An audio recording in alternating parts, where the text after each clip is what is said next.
It's time for Living Your Purpose, a motivational and inspirational podcast with Peter and Joyce Nielsen.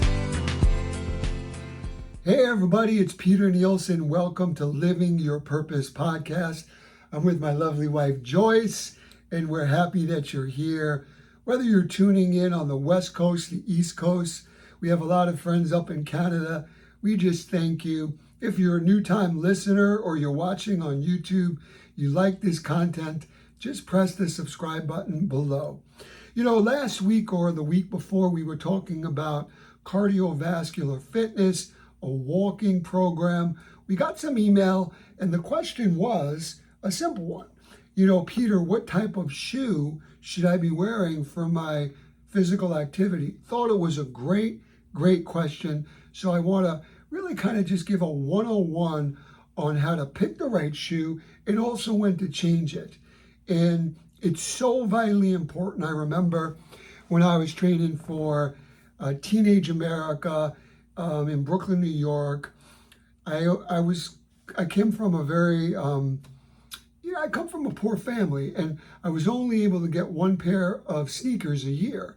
So I was running outside, and sometimes it was raining. I had a hole in my Keds or my Converse sneakers, and I couldn't afford a new pair. So I basically took the comic section of the Daily News and I wrapped it around my instep, put it into the shoe so that I would get some more use out of it. I don't want you to do that. That's why we're doing this episode. And I think the first thing that we need to understand is any activity, whether you're in the gym, you're walking, you're running on the road, the most important piece of equipment is the shoes that you wear. And if you're just into different sports, say aerobic activity, you're doing classes, you want to at least make sure you change your shoe every 6 months. And if it's a running or walking that you're getting into, for walkers, listen up. When you're walking, you're hitting the heel first. When you're running, you're hitting the ball of your foot first, the front part. So for walkers, you want to make sure you change the shoe every 1,000 miles. For runners, every 500 miles. You know, and these are important facts. And then the other thing, before we get into the different types of shoes and the importance of what to ask when buying a shoe, don't forget the socks. We're not in Miami Vice. I'm aging myself. Going back in the 80s, no one wore socks. So wear socks. It's going to help with the shock absorption. I actually wear socks that have more cushion, or you actually buy them for me. They have more cushion in the heel and also in the ball of your foot. So again, you're getting more cushion. It could save you from getting shin splints. Shin splints are a walker's or a runner's nightmare. They're so painful. Oh my God. And so many of my clients, babe, with having the health clubs, they always thought that shin splints were actually the shin, you know, where the bone was like splinting, where it was like fracturing. But what it is there's a sheath of connective tissue that goes above the shin. And when you're pounding it and you're not walking or running correctly, you have the wrong shoe, or the shoe has zero shock absorption, that's what's going to take the hit. And the best thing for that, besides buying a new pair of shoes and socks, is to massage. You get a Dixie cup, fill it with water, 20 minutes on, 40 minutes off, and you massage it up to the heart. So if there's any inflammation, you're just massaging the front part of your leg, the shin area. This is a great way. So it's 20 minutes on, 40 minutes off.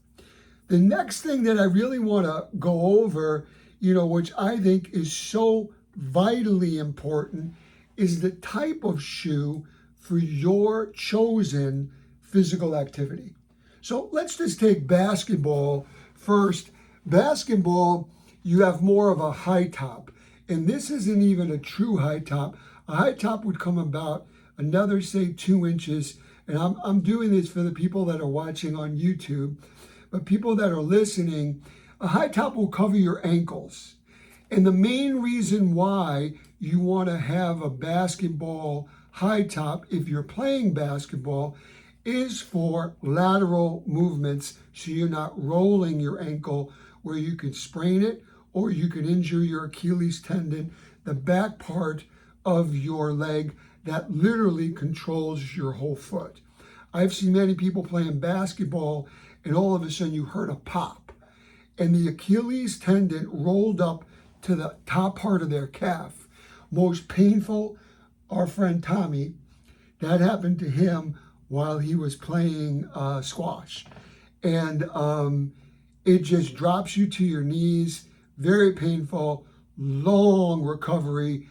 Normally it needs surgery and then you have at least a few months of being in a cast and not being on that foot.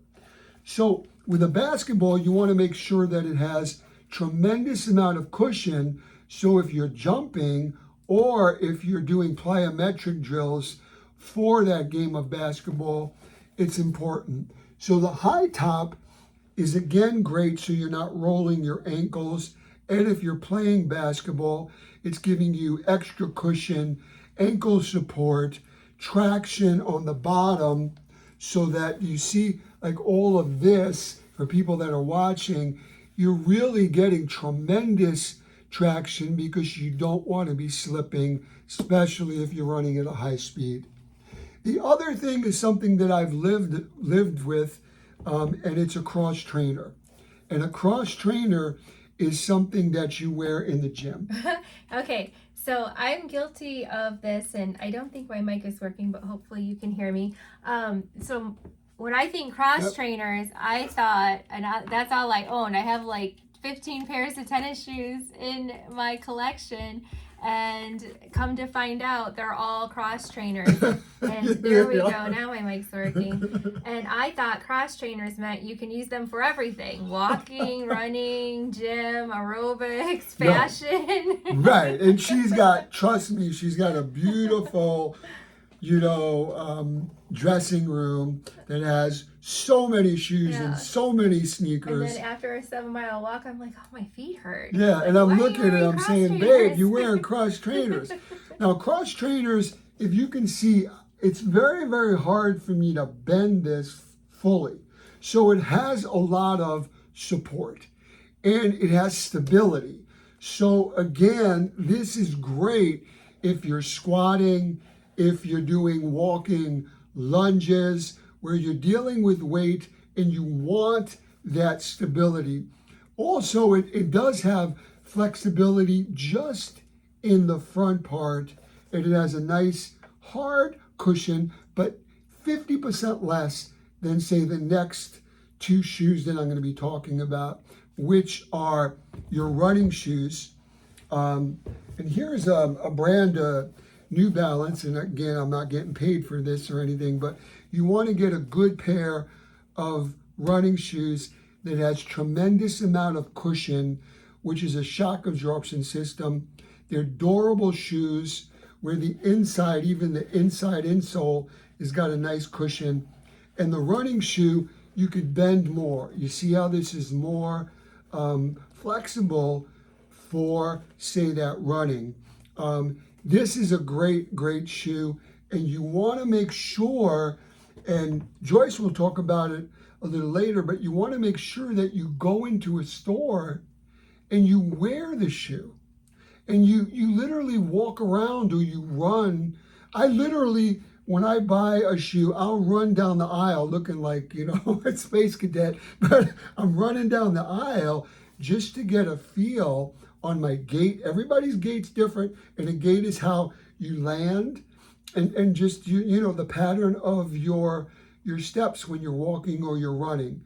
So the cross training is something that typically is heavier than a running shoe, and the running shoe, as I just mentioned, is great for running And then we get into a lighter shoe, which is a walking shoe. And the walking shoe has less flexibility, less flexibility and has less shock absorption than, say, the running shoe. This is, again, a stylish shoe. It's light, just the way the running shoe is, where if I took the cross trainer and I took the running, the cross trainer is much heavier. So again, not to confuse you, there's different shoes for different activities. Overall, every shoe should be looked at every 6 months. Running shoes should be changed every 500 miles. And walking shoes should be changed every 1,000 miles. And the socks are imperative as well. And I know that there's a bunch of questions that people have that they should know about when they're going to, say, a Dunham Sports, which, by the way, has a great shoe, sneaker, cross-training, basketball. Their whole back of their wall of their store is different sports shoes. Yeah, now that we know the different types, there's questions that you need to ask yourself when you're selecting within those types of shoes. Like, first of all, the purpose and activity. What are you primarily using the sneakers for? Like Peter said, is it running, training, casual wear, basketball? And then you want to figure out, are they going to be indoors, outdoors, both? Are you looking for something more versatile? Definitely you want to check the comfort and the fit. Are they true to size? Do they run a little small? Are your feet wide or narrow? Could I just, while you on that question, I think it's a great question. But a good example, it's like I always was like a triple D, right? Where it's like the width that I was just a wider width. So it was hard for me to get slip-on shoes. They would have to be wider. So just make sure you try them on. And also, if I'm a size 12, even going a half a size more with a sneaker, so you're getting enough cushion and enough space is important. Yeah, you want your toes to be able to wiggle. You want to make sure that you have good arch support, whether you have like a flat foot versus a higher arch. And are they breathable and lightweight, if that's the activity that you're looking for, the durability and materials. Could I say something? And again, I can't believe I'm saying this around the world on our show here, but it's the truth. And this is something that I highly don't recommend. I would buy shoes sometimes for television just because they look good. They look good in my outfit. I like the way they looked on television, but they were so uncomfortable. Am I true in saying, like, do not do that? I think I'm guilty of that in my heels. Exactly. Her knees are killing her. She's like saying, all those years I died for passion, for fashion, I'm paying for it. She's now. like, I'm not going to need a knee transplant. Yeah, right? What's something else? Support and stability. You want to make sure ankle support, like Peter said, if it's certain sports or basketball, a stable sole that's going to prevent rolling and slipping. And shock absorption is very important if you run track or you're on the treadmill. We did an episode last week about being on the treadmill. Yeah. And if you do the treadmill in the wrong shoe, you will get shin splints. Or blisters. Yep. Yeah. The other thing is if I could say, is that sometimes you'll have a shoe that you like, but you may have some problems with your feet. You may literally get some ailments in the middle. If you're not used to exercising, you literally can get things like I did, where I had to go to a podiatrist and they actually gave me a shot of cortisone because I was actually riding a recumbent bicycle in my house without shoes on. Again, I'm purging to our audience everything what not to do, because I didn't want to get the cream color carpet dirty instead of getting a good pair of sneakers and not using them outdoors. I was lazy and I had such excruciating pain. One suggestion, you could go to your local, you could go to anywhere. You could go to Walmart, you could go to a drugstore, and you can get an insole. You can get, like orthotics, but you can buy them generically where they're cushion gels, and you can put them in here, and it may give you a little longer before you need to purchase another pair of shoes. Another thing to be aware of is the price for the value. And I mean, the shoe company's gonna love you. You're buying two pairs of shoes every year just to run. What about when you're walking or doing aerobics or this or that?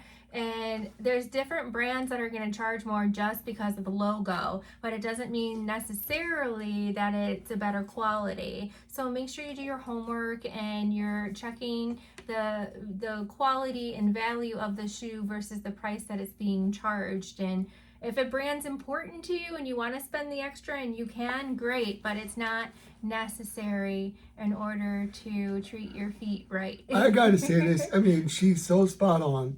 So, you could see the logo here. I don't need to say it. And these are Air. So I bought these because, first of all, they just came out a couple of years ago, and they were so cool looking, and I just wear them for television. But they happen to be very, very functional, tremendous amount of shock absorption system, and they're comfortable. But you're paying probably an extra $100 for this stuff here. Where this, again, not a high brand, so comfortable, and I just love them. The cushion, the flexibility is amazing, and the difference in price is about $120 difference. Yeah. It's so, not always you get what you pay for, not all the time. So do your homework. Right. And just to come full circle, I wanted to do this piece because I believe that so many of you want to get in shape. And a lot of times whether it's New Year's resolutions, whether you're trying to get in shape for the summer, whether you're going to a wedding, you want to get in the right, dress, or you're going on a cruise and you want to get in that bikini or that swimsuit, is you need to exercise and you need to eat correctly. But what ends up happening is your mind is doing 1,000 with enthusiasm to get started, and your body's doing like 15 or 20. So you need to time out, and you need to wean into this fitness program, and you need to take these very simple steps on buying the right equipment so that your longevity is going to be there and you're going to be able to accomplish your goals.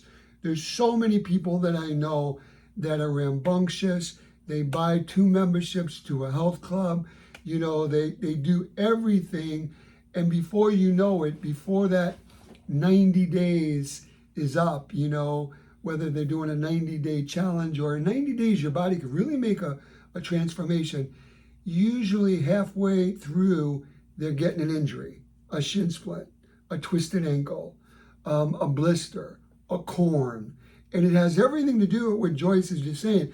If a shoe doesn't fit right, no matter how great you think it looks, it's gonna come back and blow up in your face. No pun intended. It's going to end up getting you out of the game and onto the sidelines. And what we want you to do is to truly get off of the sidelines and get back in the game. And by just doing some simple due diligence of research, going in and trying on, there are shoes that are $20 that are amazing that I could recommend. And then there's shoes that are a couple $100 that, in my opinion, as Joyce just said, you're paying for that logo. You're paying for that reputation of that brand. So do your homework. Knowledge is power.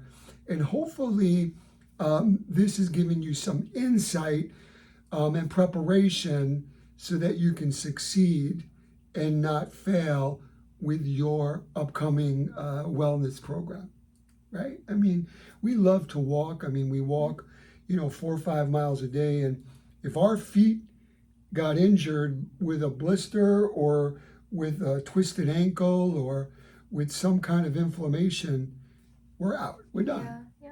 We're done. If you have any questions, you could go to peter@peternielsen.com. You can find us on television on Peter's Principles 4 times a week, 2 times Tuesdays and Thursdays on Astound TV network. You could look up in your TV guide on your guide channel. You can also find us on Roku, on DBTV worldwide on Saturdays and Sundays at 8:30 a.m. Eastern Time. We hope that you have a great coming week. We hope that God just continues to bless your socks off, no pun intended, and have a great, great time. Until next time, I'm Peter and Joyce. Living your purpose is what it's all about. Bye. Experience the future of health monitoring with the BPW2, the next generation in wrist blood pressure monitoring. Fully automatic and non-invasive, the BPW2 measures your systolic and diastolic blood pressure and your heart rate by inflating a cuff on the wrist with just a simple press of the start-stop button. Using advanced measuring while inflating technology, the blood pressure watch ensures accurate and comfortable readings every time. It seamlessly connects through Bluetooth to both iOS and Android devices, transferring your data to a mobile medical application for easy tracking and management. The BPW2 is also a stylish watch, providing time and health updates all day. Now you can have your health at your fingertips. It's time to become the CEO of your body. Take control of your health now with G Medical Innovations.